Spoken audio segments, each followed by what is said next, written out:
Hello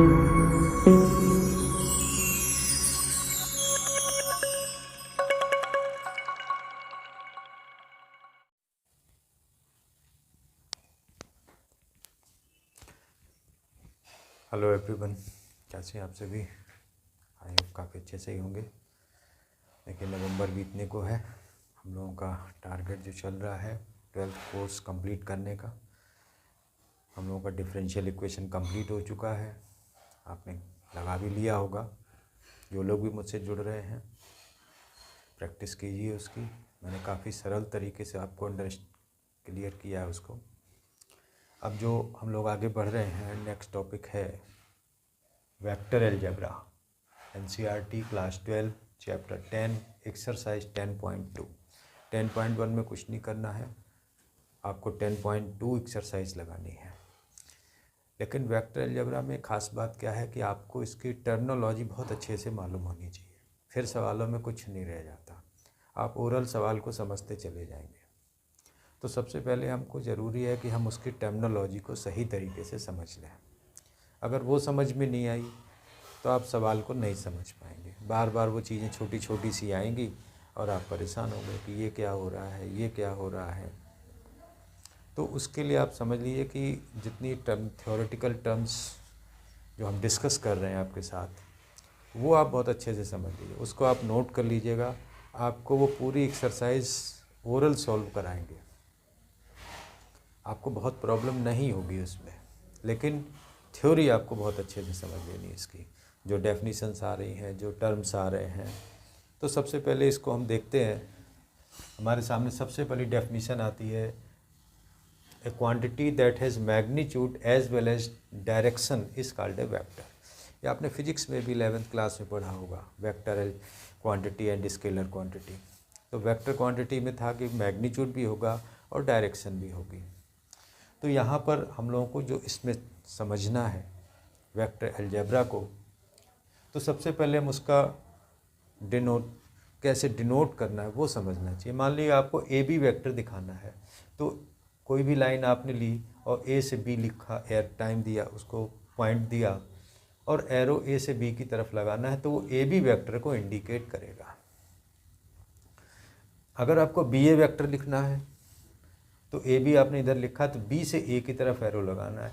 आपको ये नहीं कर लेना है कि हम ए बी लिख के उसके ऊपर एरो उल्टा लगा दें। एरो हमेशा लेफ़्ट टू राइट ही लगना है।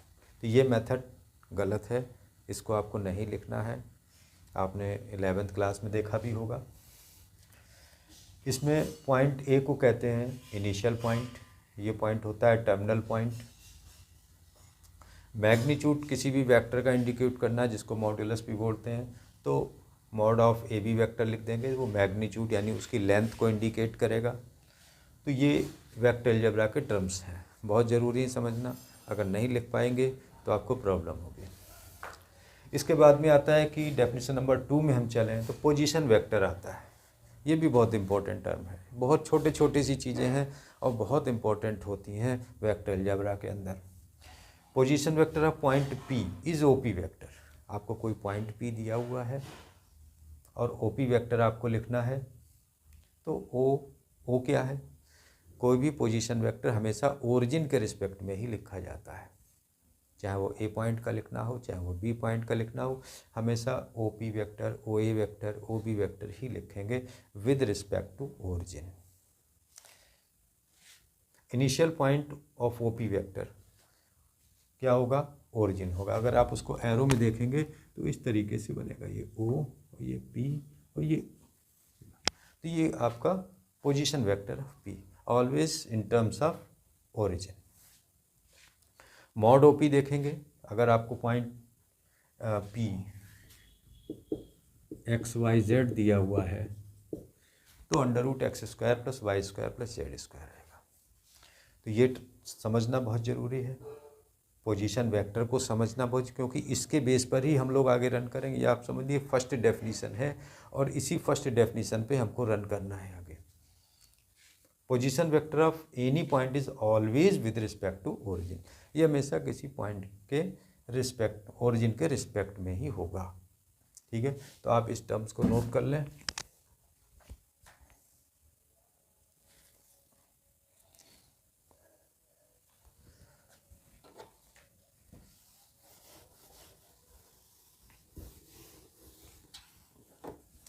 आगे बढ़ते हैं तो इसमें आता है सबसे पहले टाइप्स ऑफ वेक्टर्स।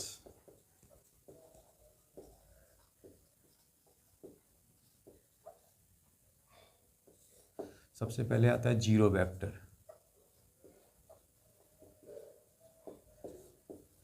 आपको इनको समझना है, बहुत ध्यान रखिएगा, ये कहीं डेफिनेशन नहीं पूछी जाती, केवल समझना है। तो जीरो वेक्टर क्या है कि जैसे मान लीजिए कि इनिशियल पॉइंट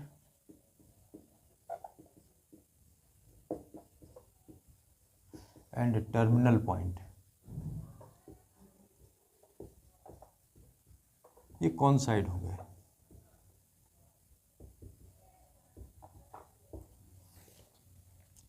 एग्जाम्पल ए वेक्टर, ये आपका कोई जीरो वेक्टर हो जाएगा, कोई खास वैल्यू नहीं है इसकी, आपको कहीं इसकी ज़रूरत नहीं पड़नी है। दूसरा है को इनिशियल वेक्टर।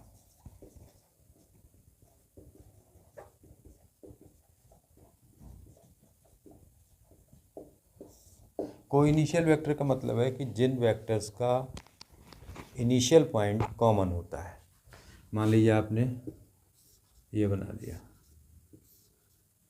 ये ओ है, ए बी सी, तो ओ A vector, O B vector, O C vector, ये सभी को इनिशियल होंगे।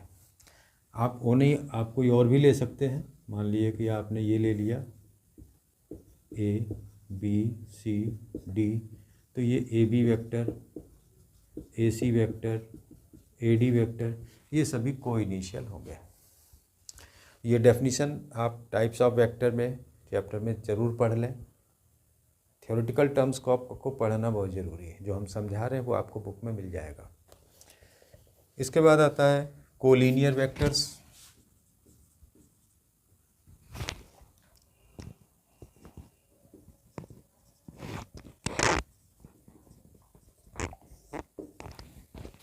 कोलिनियर वेक्टर्स, जो को माने एक ही होता है, तो सारी जो वेक्टर्स एक लाइन में होंगे इस टाइप से या इस टाइप से, ये सभी कोलिनियर वेक्टर्स कहलाएंगे। मान लीजिए कि इस सेम लाइन के ये पैरेलल है, तो ये सारे कोलिनियर वेक्टर्स होंगे। ठीक है। इक्वल वेक्टर्स,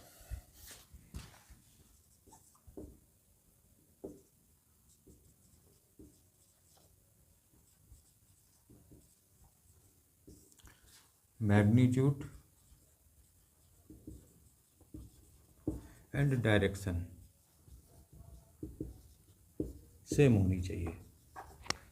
मैग्नीट्यूड इक्वल होनी चाहिए, डायरेक्शन सेम होनी चाहिए, तो वो इक्वल वेक्टर्स कहलाएंगे। नेगेटिव वेक्टर्स,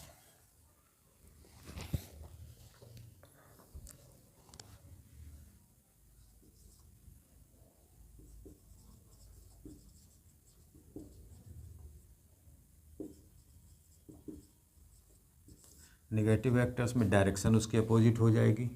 ये मान लीजिए कि आपका ए वेक्टर है, तो ये आपका माइनस ए हो जाएगा। डायरेक्शन अपोजिट हो जाएगी तो माइनस लग जाएगा, ये आपको ध्यान रखना है।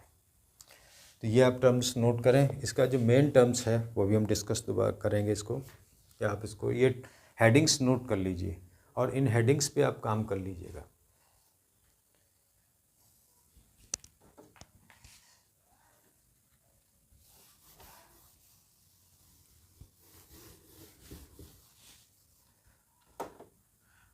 नंबर 6 आता है यूनिट वेक्टर्स।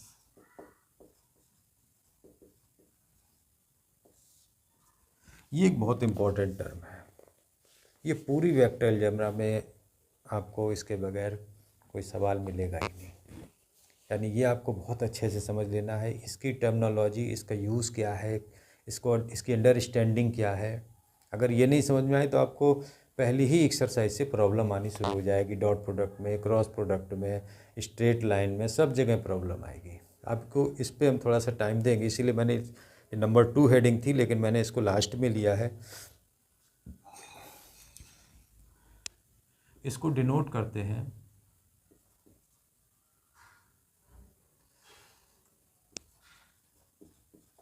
डिनोटेड बाई मान लीजिए कि आपको ए वेक्टर दिया हुआ है कोई भी, ठीक है, तो डिनोटेड बाई ए कैप इसको बोलते हैं इस तरीके से। और इसका जो फार्मूला है, and A cap equal to A vector upon mod A vector. देखने में बहुत सिंपल है, लेकिन इसकी अंडरस्टैंडिंग बहुत ज़रूरी समझना। अगर हमको कोई वेक्टर निकालना हो तो ए वेक्टर इक्वल टू क्या बनेगा, मॉड ए कैप। इसको समझते हैं। यूनिट वेक्टर एक्चुअल होता क्या है, इसका मैग्नीट्यूड ऑफ यूनिट वेक्टर ये 1 होता है, यूनिट माने 1 होता है, एंड इट शोज डायरेक्शन,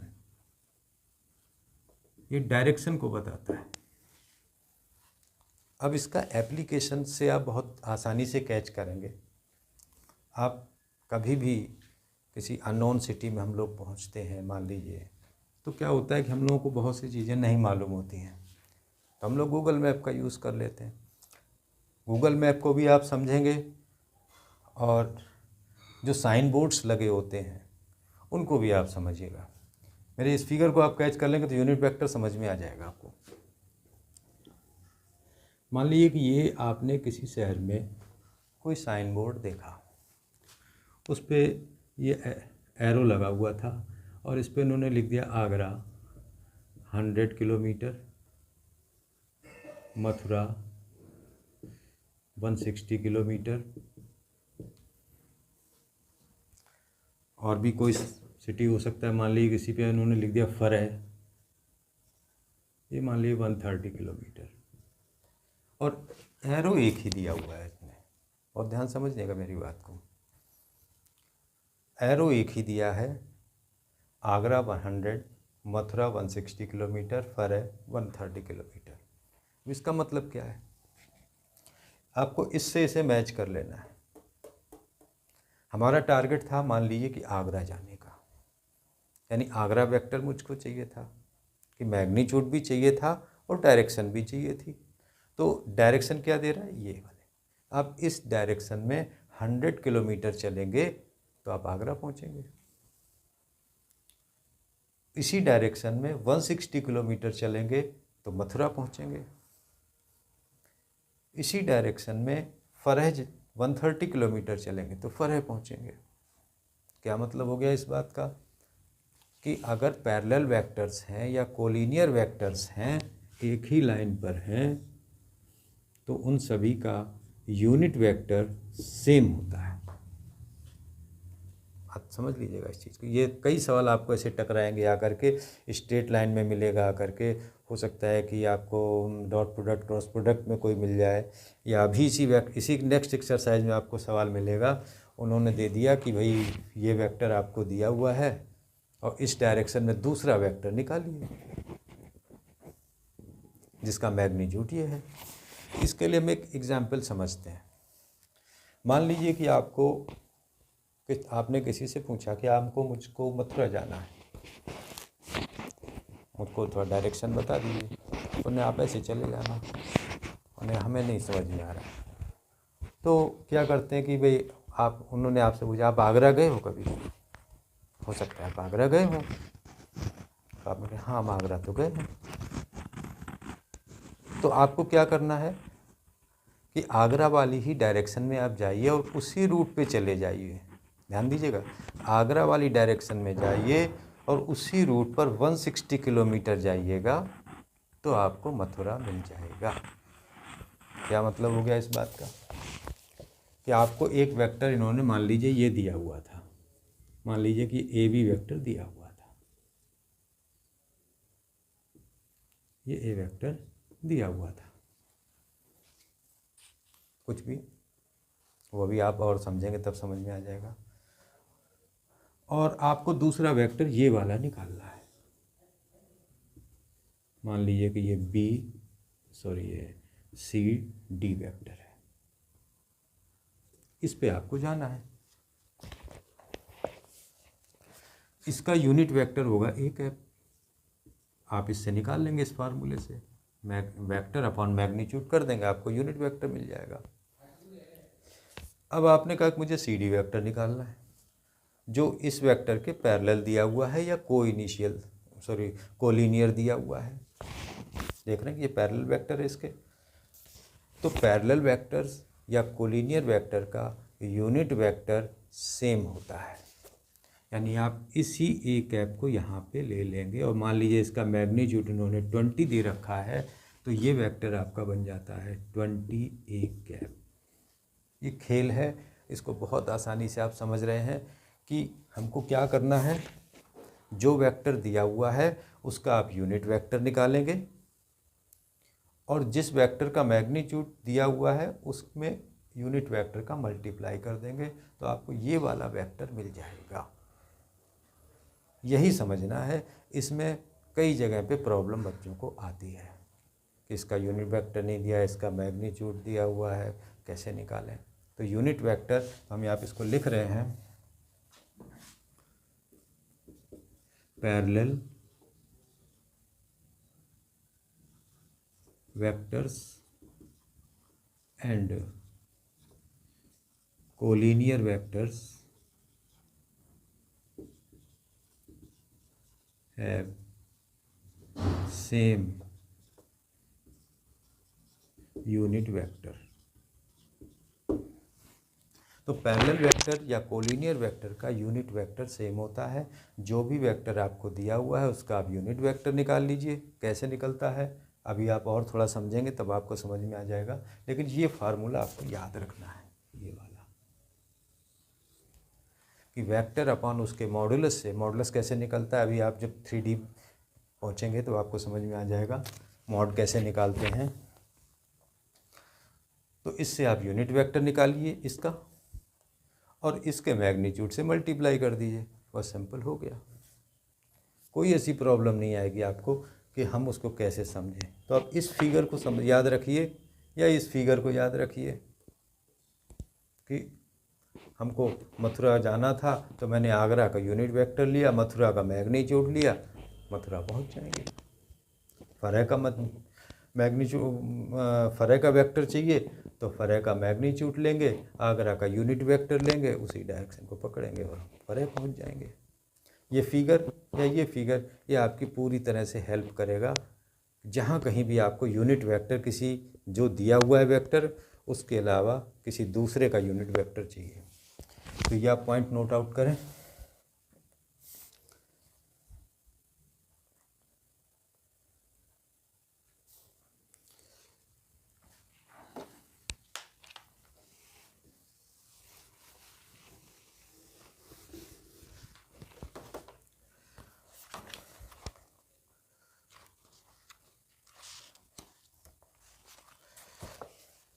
इसके बाद में टॉपिक आता है एडिशन ऑफ वेक्टर्स। वैसे तो अब इनकी ज़रूरत ख़त्म हो चुकी है, लेकिन आप इसको समझ लें। इसको ट्रायंगल लॉ ऑफ वेक्टर भी कहेंगे। मान लीजिए कि आपको दो वेक्टर एक ही मूवमेंट में दिए हुए हैं, ए बी सी। तो ये एंड अपोजिट डायरेक्शन से जो वेक्टर, देखिए आप ये दो वेक्टर सेम मूवमेंट में आ रहे हैं, ये अपोजिट मूवमेंट में आ रहा है, तो here A B vector plus B C vector equal to A C vector, ये हो जाएगा। इसी को और थोड़ा चेंज करें तो A B vector plus B C vector minus A C vector equal to 0। Therefore A B vector plus B C vector minus A C को हम प्लस सी ए लिख देंगे क्योंकि डायरेक्शन अपोजिट हो जाएगी, तो ये 0 हो जाएगा। यानी इसका मतलब ये होगा कि A B vector plus B C vector और प्लस सी ए वेक्टर, यानी एक लूप बना देगा, तो ये इक्वल टू 0 हो जाएगा। आप इसको नोट करें।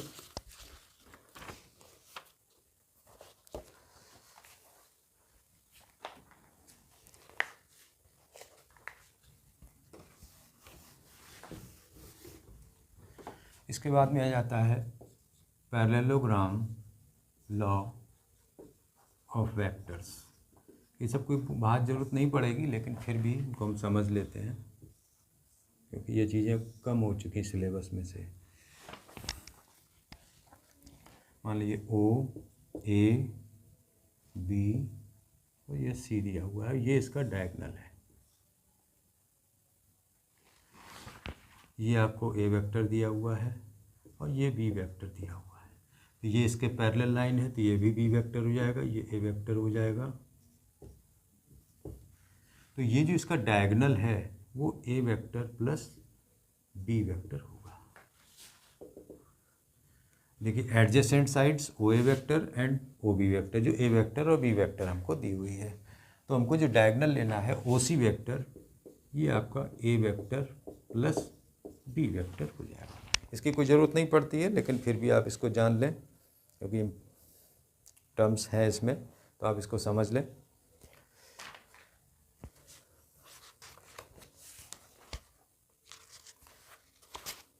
इसके बाद टॉपिक आता है multiplication of A vector by a scalar. Multiplication of A vector by a scalar. मान लीजिए कि आपको कोई ए वेक्टर दिया हुआ है, तो कुछ भी कह सकता है। Two A vector, two A vector मतलब आपने ए वेक्टर में टू का मल्टीप्लाई कर दिया तो उसका मैग्नीट्यूड डबल हो जाएगा, डायरेक्शन वही रहेगी। मान लीजिए कि ए वेक्टर इतना था तो टू ए वेक्टर इतना हो जाएगा। मान लीजिए कि ये ए वेक्टर है और ये आपको माइनस ए वेक्टर लेना है, तो आपने इधर की तरफ कर दिया इसको, ये माइनस ए वेक्टर हो जाएगा। बस ये समझने की चीज़ें हैं, या आप नोट करें इसको।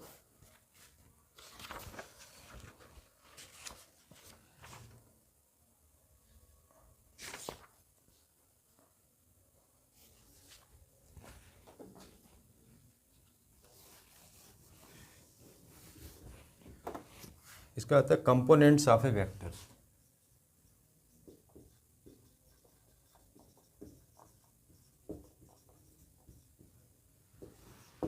कंपोनेंट्स ऑफ ए वेक्टर में आप एक क्यूब बना लें या क्यूबॉइड बना लें तो आपको जल्दी समझ में आ जाएगा।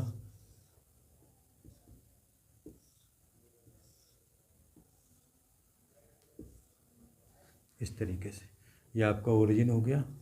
ये आप एक्स एक्सिस दिखा दें, ये वाई एक्सिस और ये जेड एक्सिस।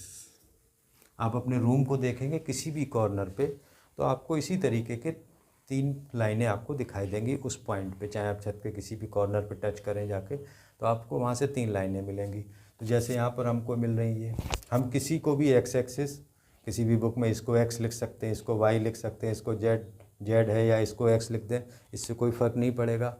आप कहीं पर भी एक्स लिखें, कहीं वाई लिखें, कहीं जेड लिखें। अब आता है एक्स एक्सिस के अलोंग यूनिट वेक्टर होता है I cap. Unit vectors along X axis देखेंगे तो ये आई कैप होता है। वाई एक्सिस के अलोंग जे कैप होता है, ये आप जे कैप दिखाएंगे। और जेड एक्सिस के अलोंग दिखाएंगे के कैप। इस तरीके से ये आई जे के ये यूनिट वेक्टर्स हैं, एक्स एक्सिस का, वाई एक्सिस का, जेड एक्स। ये सभी बुक्स में, चाहे आप ग्रेजुएशन तक वेक्टर अलजेब्रा पढ़ेंगे, आपको यही unit vectors X Y Z axis के अलोंग मिलेंगे। तो आप लोग इसको माइंड में रखिए कि unit vectors along X axis I cap, along Y axis J cap, along Z axis K cap. मान लीजिए कि इसमें लेंथ और ये पॉइंट आपको मान लीजिए पी दिया हुआ है, तो ओ पी वेक्टर अगर आपको लिखना है, मान लीजिए कि ये लेंथ एक्स है, ये लेंथ वाई है, ये लेंथ जेड है, तो ओ पी वेक्टर आपका बनेगा एक्स आई कैप। ध्यान दीजिएगा, एप्लीकेशन आ गया उसका यूनिट वेक्टर का। इसकी लेंथ एक्स है, ध्यान दीजिएगा, ये लेंथ आपको x दी हुई है, तो ये वेक्टर क्या बना, और यूनिट वेक्टर का मल्टीप्लाई दिया उसमें, तो एक्स आई कैप प्लस वाई जे कैप, इसकी लेंथ y है, इसमें यूनिट वेक्टर का मल्टीप्लाई दिया। हम लोगों ने यही देखा था ना पीछे अभी कि कोई वेक्टर लेना है तो मॉड ए कैप, उसका मैग्नीट्यूड और यूनिट वेक्टर, तो ये हो गया मैग्नीट्यूड, ये हो गया यूनिट वेक्टर, प्लस जेड के कैप। इस तरीके से हम कोई भी वेक्टर लिखते हैं 3D में। ये हम लोग अब 3D में रन कर रहे हैं, क्योंकि अब हम लोग तीनों एक्सिस को कवर कर रहे हैं। अभी तक आप लोगों ने जो हाई स्कूल 11th में पढ़ा होगा, हो सकता है कि 2 डायमेंशन नहीं पढ़ा हो, कहीं कहीं पे 3D भी आया है। तो जब आपका जेड एक्सिस उसमें इंक्लूड हो जाएगा तो वो 3 डायमेंशन में चलने लगेगा।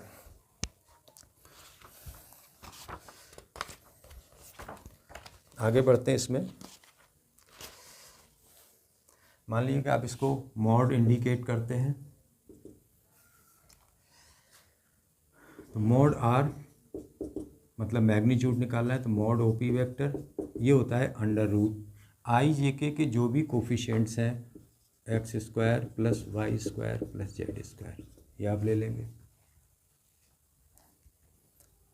मान लीजिए कि आपको आर कैप निकालना है, यहाँ पे अब हम समझ रहे हैं, क्योंकि अब हमारे पास आर वेक्टर भी है, मैग्नीट्यूड भी है, तो and R cap unit vector R vector upon mod R, तो आर वेक्टर आप पुट कर देंगे X I plus Y J plus Z K upon under root X square plus Y square plus Z square. ये समझने की चीज़ें थी हमारी इसमें कि मॉड कैसे निकालना है। आपको जो वेक्टर्स मिलेंगे वो इसी टाइप के मिलेंगे आई जे के की फॉर्म में, तो उसका मॉड निकालिए, अब मॉड से वेक्टर को डिवाइड कर दीजिए, आपके पास यूनिट वेक्टर आ जाएगा।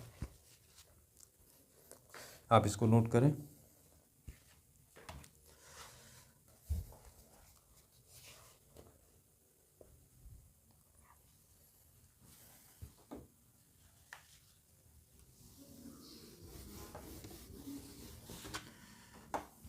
आगे आप देखेंगे आप बुक में, तो एक रिमार्क लिखा हुआ है,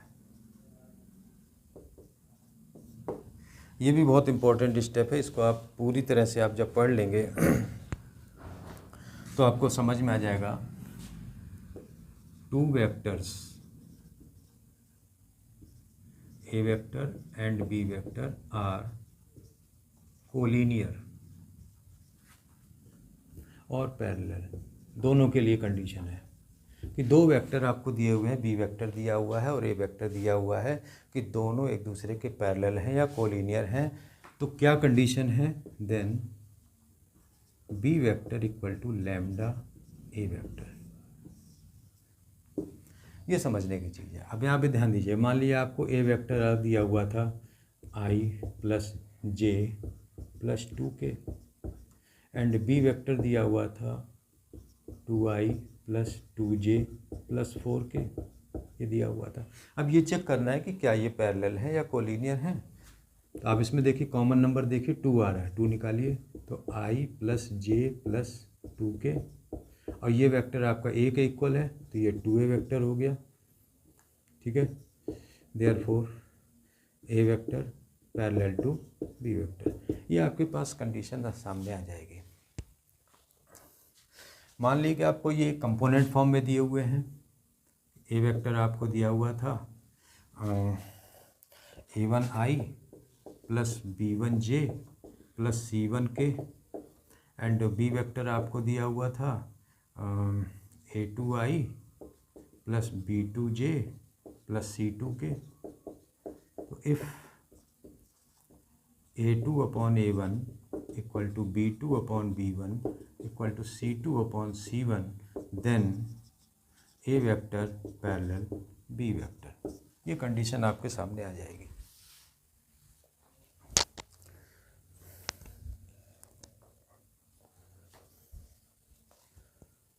तो ये आप नोट करें, ये बहुत इंपॉर्टेंट चीज़ें हैं, इनके बगैर हम सवालों में चल नहीं पाएंगे।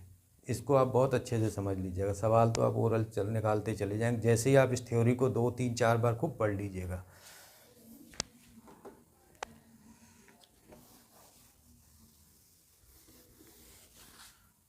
उसी रिमार्क में फिर आप देखेंगे coefficients of any coefficients of I J K in any vector, किसी वेक्टर में जो आई जे के कोफिशिएंट्स होंगे आर डायरेक्शन रेशोज, शॉर्ट में इसको लिखेंगे हम डी आर। ये भी बहुत इंपॉर्टेंट टर्म है, इसकी आपको बहुत ज़्यादा ज़रूरत पड़ेगी जब आप स्ट्रेट लाइन पढ़ेंगे, वहाँ पे यही टर्म आएगा, डायरेक्शन रेशियो, डायरेक्शन कोसाइन। फिर आप कहेंगे ये क्या बला है। तो कोई भी जनरल वेक्टर आपको दिया है तो आई जे के जो कोफिशिएंट्स हैं वो डायरेक्शन रेशो हैं। मान लीजिए कि ए वेक्टर आपको दिया हुआ है a1i plus b1j plus c1k, तो therefore D R's of A vector are a1 b1 c1। तो यहाँ पे ये भी ध्यान रखना है कि डी आर्स को, डायरेक्शन रेशियोज को कभी ब्रैसेस में बंद नहीं किया जाता। आप ये कभी भी ये मत कर जाइएगा कि हमने इस पर ब्रैकेट लगा दिया। ब्रैकेट लगा देंगे तो पॉइंट हो जाएंगे और सवाल आपका गलत हो जाएगा। केवल आपको खुले ही खुले उसको रख देना है। तो ये डी आर्स हो गए। इसी में फिर एक नोट हम और आप उसमें पढ़ेंगे कि coefficients of I J K in any unit vector, यानी आपने देखा कि कोई यूनिट वेक्टर निकाला और उस यूनिट वेक्टर में जो आई जे के कोफिशिएंट्स आ रहे हैं are called direction cosines, DCs लिखेंगे इसको शॉर्ट में। यानी आपने कोई यूनिट वेक्टर निकाला, उस समय जो आई जे के कोफिशिएंट्स होंगे वो आपके डायरेक्शन कोसाइंस कहलाएंगे।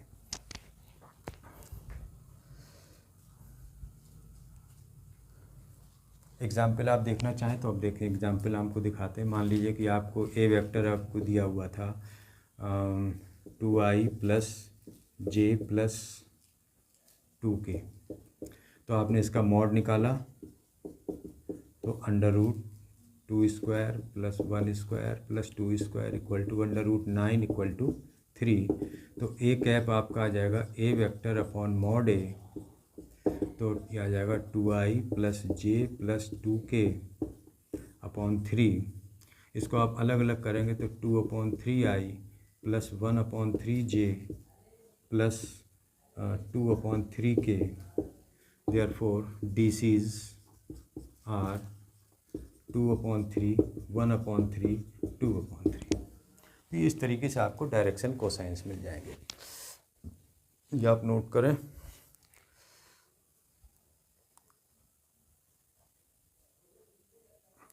और एक चीज़ और है, DCs are denoted bye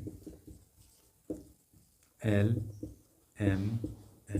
DCs के लिए जो सिंबल यूज़ किया गया वो LMN यूज़ किया है। 2 लाइन के दिखाने तो L1 M1 N1 L2 M2 N2, इस टाइप से हम इसको दिखा देंगे। तो आप इसको नोट करें।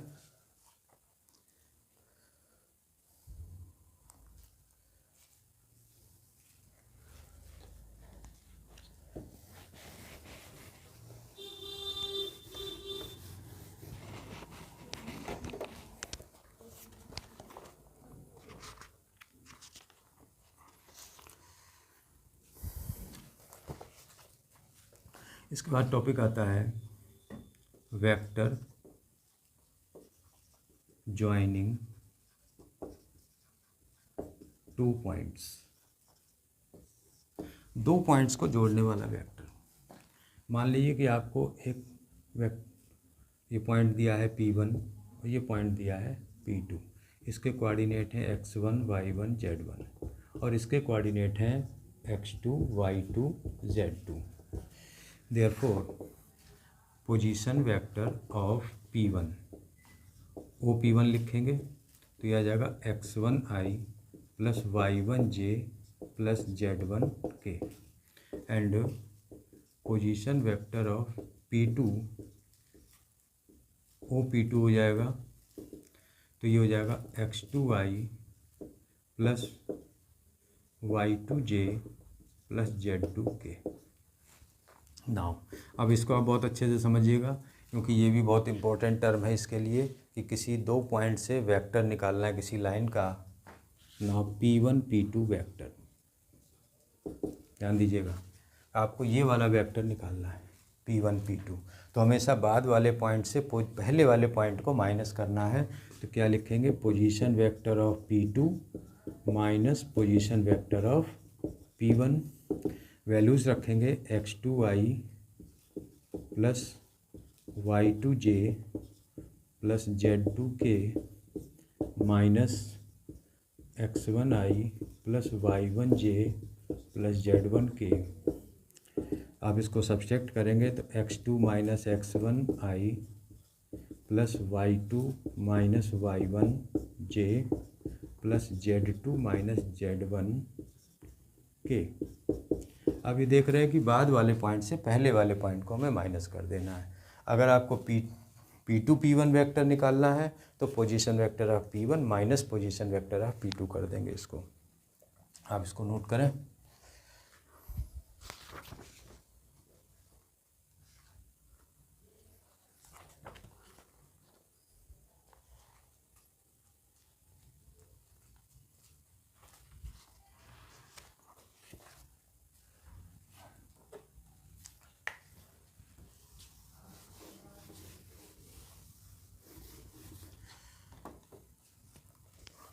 इसको आता है सेक्शन फार्मूला।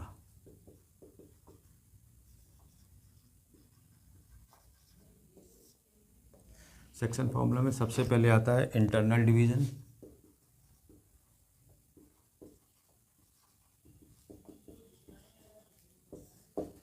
इसमें मान लीजिए कि आपको ये कोई लाइन दी हुई थी PQ, और इस पर एक पॉइंट R है जो इसको M और N के रेशो में डिवाइड कर रहा है। ये A वेक्टर है और ये B वेक्टर है। ध्यान दीजिएगा फिगर पे, ये आपको A वेक्टर दिया है, ये B वेक्टर दिया है, ये पॉइंट R है जो इस PQ लाइन को M और N के रेशियो में डिवाइड कर रहा है।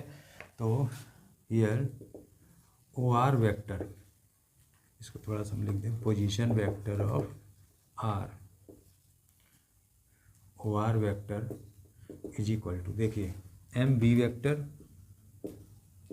Plus NA vector upon M plus N। ये इसको समझ लेना चाहिए, क्योंकि ये आपने 11th क्लास में कोऑर्डिनेट ज्योमेट्री में इंटरनल डिवीजन और एक्सटर्नल डिवीजन पढ़े थे। वही चीज़ है ये, यहाँ पर बस वो वेक्टर के फॉर्म में, वहाँ कोऑर्डिनेट के फॉर्म में थी। तो वहाँ mx2 plus nx1 upon m plus n करते थे, यहाँ पर है mb vector plus na vector upon m plus n। If R is mid point of PQ then OR vector, अगर ये मिड पॉइंट पे आ रहा है तो सीधे सीधे A vector plus B vector upon 2 ये हो जाता है इसमें, क्योंकि जब M और N इक्वल करेंगे तो ये आ जाएगा आपको निकल करके। आप इसको नोट करें।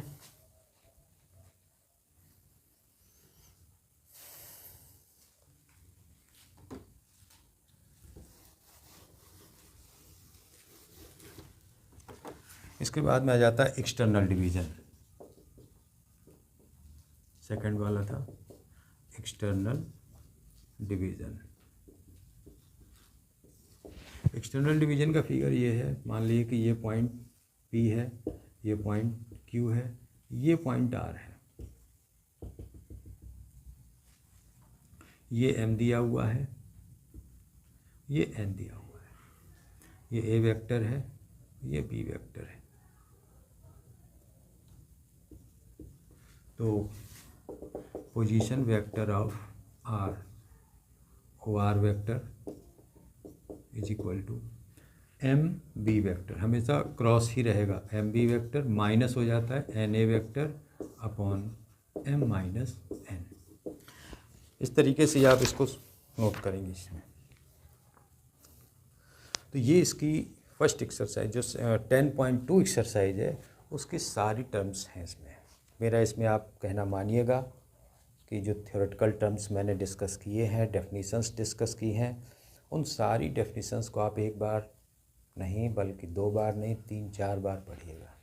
तो जब ये टर्म्स क्लियर हो जाएंगे फिर आपको एक्सरसाइज में रन करने से कोई रोक नहीं पाएगा। ये मेरी बात समझ लीजिएगा। आप इसको नोट कर लिए, फिर हम एक्सरसाइज पे आते हैं।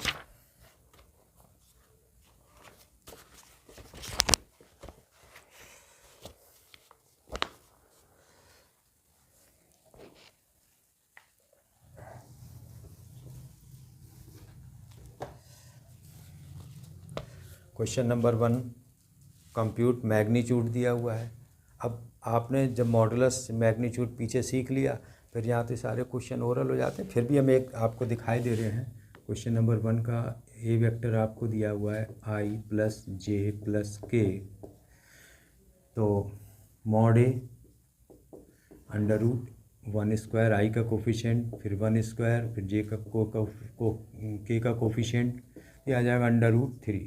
ये आपका मैग्नीट्यूड हो गया। इसी तरीके से अदर्स का भी ले लेना है। Right 2 different vectors have same magnitude. 2 different vectors आपको देने हैं।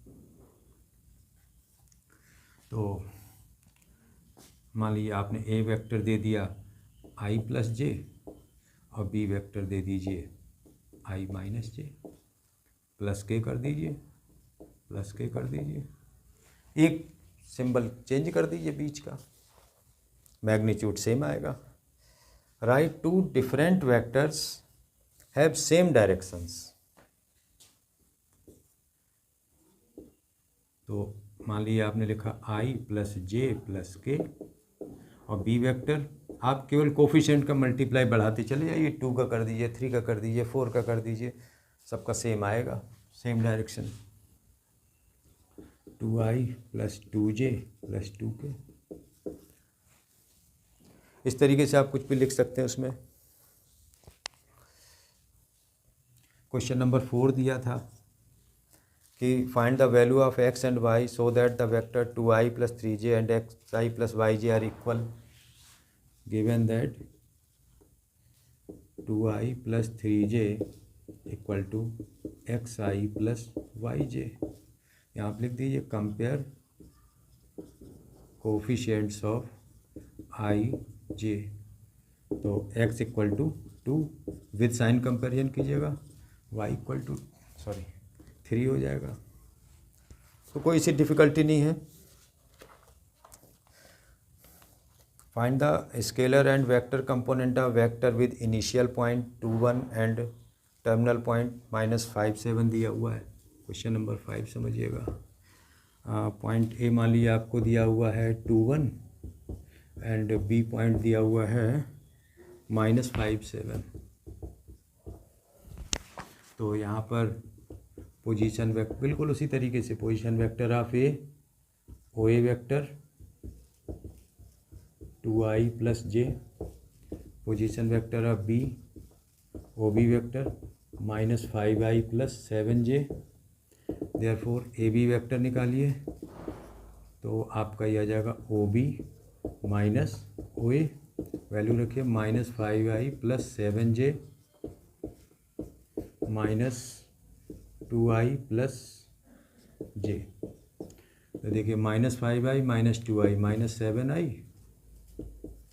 और 7j माइनस j 6j आ जाएगा। ठीक है। तो आपसे इसमें पूछ रहा है vector component and scalar component. Therefore vector component कैसे लिखेंगे, केवल आपको अलग अलग कर देना, बीच का साइन हटा देना, 7i and 6j with sign लिख देंगे अलग अलग कॉमा लगा के। And scalar component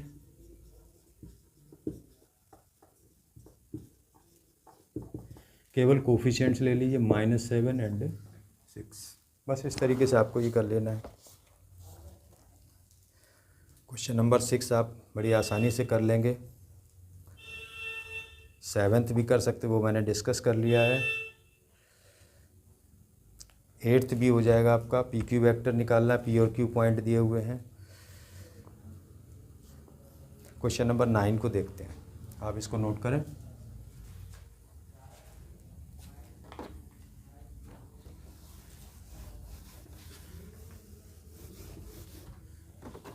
question number 9 देखिएगा। आपको ए वेक्टर दिया है 2i minus J plus 2k। A vector दिया है 2i minus J plus 2k and B vector दिया हुआ है minus I plus J minus K, minus I plus J minus K. बोल रहा है इसमें आपसे find the unit vector in the direction of A plus B. Direction of A plus B बोल रहा है, तो सबसे पहले आप ए प्लस बी निकाल लीजिए। Let C vector equal to A vector plus B vector. आप पुट कीजिए तो 2i minus J plus 2k plus minus I plus J minus K. तो देखिए 2i माइनस आई, आपका i आ जाएगा, माइनस जे प्लस जे, आपका ये 0 हो जाएगा, 0 जे, और 2k माइनस के हो जाएगा, यानी i प्लस के आ गया। ठीक है, तो c का मॉड निकाल लीजिए। Under root 1 square plus 1 square equal to under root 2। Therefore unit vector in the direction of a plus b is c cap. तो हमने इसको c मान लिया था, c vector upon mod c। c vector आपका मिला है i प्लस के, और ये हो गया रूट 2। बस इस तरीके से आपको सिंपली आपको काम करना है। तो मेरा जो कहना है, आप थ्योरी पे बहुत अच्छे से काम कर लीजिएगा। आप नोट करिए इसको।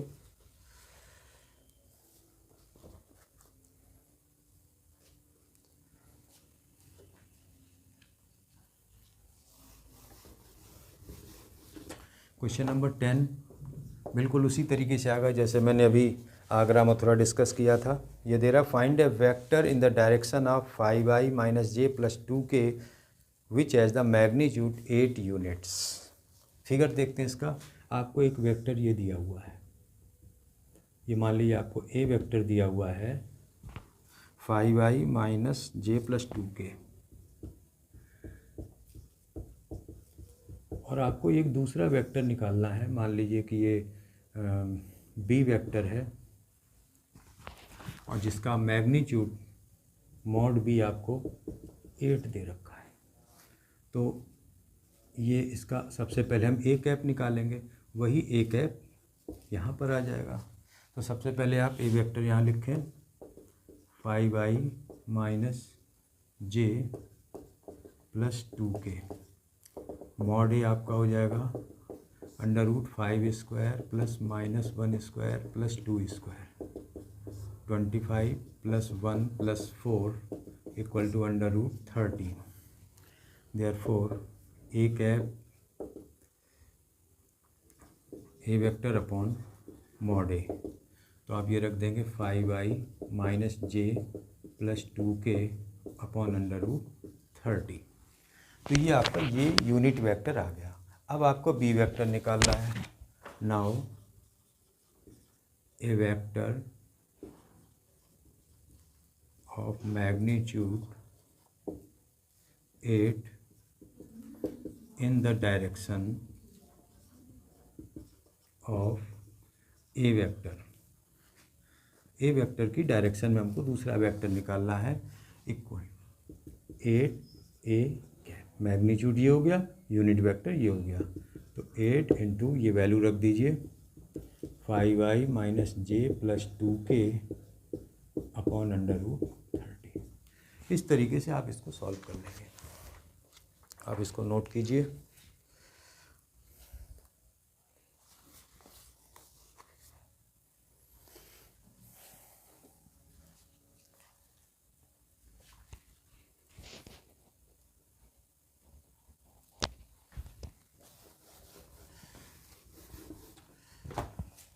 क्वेश्चन नंबर आपका 11th है, आप इसको कर सकते हैं, कोई दिक्कत नहीं, मैंने एग्जाम्पल दिया था।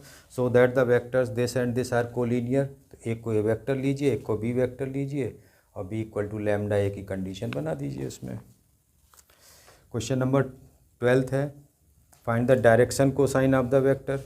तो डायरेक्शन कोसाइन के लिए मैंने बताया, उसमें नोट लिखा था कि coefficients of I J K in unit vector, यानी यूनिट वेक्टर आप निकालेंगे उस समय जो आई जे के कोफिशिएंट्स होंगे वो डायरेक्शन कोसाइंस हो जाएंगे।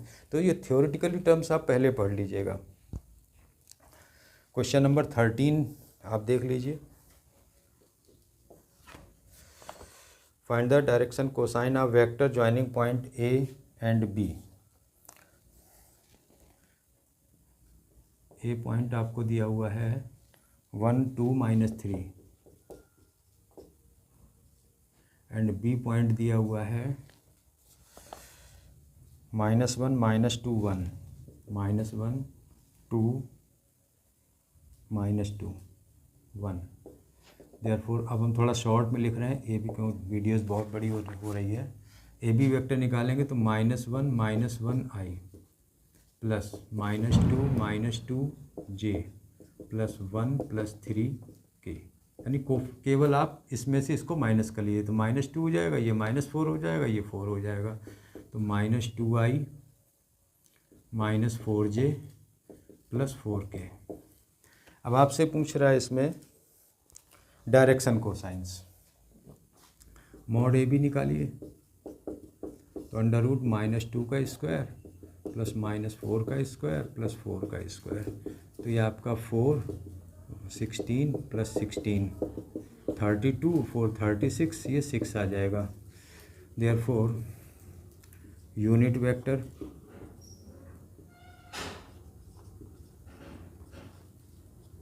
अलोंग ए बी वेक्टर आप निकालेंगे तो A B vector upon mod A B, तो आप ये पुट करेंगे तो -2i -4j plus 4k upon 6। Therefore direction cosines of A B vector, तो -2/6, इसको आप सेपरेट कर दें तो -2/6i -4/6j प्लस 4/6k, तो -2/6 -4/6 एंड 4/6, तो इक्वल टू ये आपका -1/3 हो जाएगा, ये -2/3, ये 2/3 हो सकता है। इसको हम ऐसे भी लिख सकते हैं माइनस का मल्टीप्लाई करके, 1/3 2/3 -2/3, इस तरीके से। ये आप अगला चैप्टर जब हम डिस्कस करेंगे तो ये समझ में आ जाएगा कि इस पे माइनस का मल्टीप्लाई हमने क्यों कर दिया है इसमें। आप इसको नोट करें।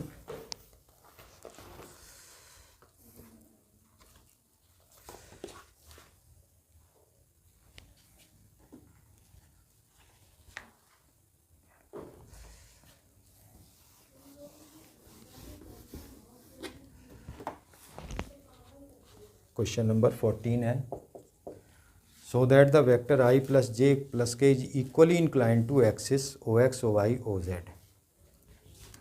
देखिए ए वेक्टर आपको दिया है i प्लस जे प्लस के, तो इसको थोड़ा सा थ्योरेटिकली पहले से हम समझ लेते हैं। अगर किसी वेक्टर के डायरेक्शन कोसाइंस इक्वल आ जाते हैं तो वो वेक्टर इक्वली इंक्लाइंड हो जाता है। थ्योरेटिकली आप इसको नेक्स्ट चैप्टर में बहुत अच्छे से समझेंगे। मॉड ए वेक्टर निकालिए, √1² प्लस 1² प्लस 1², तो √3 आ जाएगा, तो A cap I A vector upon mod A, तो आई प्लस जे प्लस के अपॉन √3, तो 1/√3 आई प्लस 1/√3 जे प्लस 1/√3 के। Therefore DCs of a vector 1/√3 1/√3 1/√3। अब आप यहाँ पे देख रहे हैं डायरेक्शन कोसाइंस इक्वल है, तो यहाँ लिखेंगे since DCs are equal therefore vector i plus J plus K is equally inclined to axis. यहाँ पर जो अभी तो आप इसको थोड़ा सा ध्यान रखेंगे, लेकिन जब हम इसको नेक्स्ट चैप्टर जब हम लोग नेक्स्ट 11th चैप्टर में आएंगे तो वहाँ पर आपको ये रीजन समझ में आ जाएगा कि ये इक्वल है तो कैसे हैं और कारण क्या है उसका। अभी आपको थोड़ा सा प्रॉब्लम हो क्योंकि मैंने कुछ चीज़ें अभी नहीं बताई हैं क्योंकि वो आगे की स्टेप की हैं। तो आपको याद रखना है कि अगर डायरेक्शन कोसाइंस इक्वल है तो vector is equally incline to axis हो जाए, axis O X O Y O Z, बस इतना आपको लिख देना है। बाकी क्वेश्चन कोई डिफ़िकल्ट नहीं है, आप कर सकते हैं। वीडियो काफ़ी लंबी हो रही है, आपको भी दिक्कत होगी, आप किसी ऐप की भी हेल्प ले सकते हैं। मैंने जो थ्योरी बताई, देखिए मेरा इसमें आपसे बार बार इस बात को कहना है कि ये वेक्टर का जो भी चैप्टर जो भी हम लोग पढ़ रहे हैं, पूरी तरह से जो टर्म्स हमने डिस्कस किए हैं आप उनको बहुत अच्छे से कर लीजिएगा। आप उसमें टाइम लगा दीजिएगा, आपका 1 घंटा लगता है, 1.5 घंटा लगता है, 2 घंटा लगता है, लगा दीजिएगा। लेकिन एक्सरसाइज मात्र आधा 1 घंटे के अंदर हो जाएगी, ये मेरा आपसे वादा है। तो इसमें आपको थ्योरी पे बहुत काम कर लेना है। थ्योरी खूब पढ़ लीजिए, उसकी कई बार पढ़ लीजिए, तो आपको यहाँ से समझ में आ रहा है। उसके बाद में आप थ्योरी पढ़ लेंगे, आपको पूरी बात समझ में आ जाएगी। आप एक्सरसाइज ओरल सॉल्व करेंगे, कहेंगे ये तो मैं लगा लूँगा, ये भी मैं लगा लूँगा, ये भी मैं लगा लूँगा। तो आप उस चीज़ पे आइए, रटने की स्थिति में मत आइएगा। मेरा आपसे कहना है कि डायरेक्टली आपसे कोई कहता है चलो एक्सरसाइज में ये इस तरीके से निकाल लो, ये इस तरीके से निकाल लो, ऐसा नहीं करना। आपके क्लास में एक्सरसाइज में जैसे भी चल रहा हो, मैं ज़्यादा उस पर नहीं जाऊँगा, सिर्फ ये कहना है कि आप शुरू से पढ़ लीजिएगा, मेरी बात को समझिएगा। इंट्रोडक्शन से एक बार पर रीडिंग लगाइएगा, जैसे just like an interesting book का कोई चैप्टर आपने पकड़ लिया, बहुत अच्छा लग रहा है, आप उसको पूरा पढ़ गए, तो आपने मेन जो आपकी हेडिंग्स यहाँ पर मैंने डिस्कस की वो आपके सामने आएंगी, आप उसको दोबारा पढ़ेंगे, 3 बार पढ़ लेंगे, आपको चैप्टर लर्न हो जाएगा। फिर आपको आगे जो आपकी डॉट प्रोडक्ट आएगा, क्रॉस प्रोडक्ट आएगा, स्ट्रेट लाइन आएगा, कोई प्रॉब्लम नहीं आनी है। लेकिन ये बहुत ज़रूरी था समझना। फिर तो छोटे छोटे टर्म्स हैं, समझते चलेंगे, करते चलेंगे, कोई प्रॉब्लम नहीं आएगी। तो आप इसको तैयार कीजिए। 10.2 एक्सरसाइज है, 10.1 नहीं लगानी है, उसमें कुछ नहीं है। 10.2 लगाइए, बहुत अच्छे से लगाइए, सारे टर्म्स तैयार कीजिए। और एक आपसे रिक्वेस्ट है मेरी, अगर आपको मेरा पढ़ाना अच्छा लग रहा हो, method of teaching, way of teaching, तो आप मेरे चैनल को सब्सक्राइब करें, लाइक करें, शेयर करें, बेल आइकन दबाएं। आप सब तो होशियार हैं बहुत, कहने की ज़रूरत ही नहीं है कि एक टीचर आपसे कहे कि मेरा चैनल सब्सक्राइब कर दें। अच्छा तो नहीं लगता कि हम आपसे रिक्वेस्ट करें। आप समझदार हैं, आपको अच्छा लगे, मेरे चैनल को सब्सक्राइब कराइए, खुद कीजिए, अपने दोस्तों से कराइए, शेयर कीजिए, लाइक कीजिए, जो भी आपको समझ में आता है। अब तो टेक्नोलॉजी में आप सब मुझसे बहुत आगे हैं, हम तो आपसे ही सीख रहे हैं और आपके साथ चल रहे हैं। तो देखिए, हम आप हाथ मिला के साथ साथ चल रहे हैं, आगे बढ़ते हैं। मुस्कुराते रहिए, हंसते रहिए, पढ़ते रहिए, अपना भी घर का नाम रोशन कीजिए, देश का नाम रोशन कीजिए, आगे बहुत बढ़िए। मेरी शुभकामनाएं आप सभी के साथ में। आप इसको तैयार कीजिए। मिलते हैं नेक्स्ट वीडियो में। Thanks for watching.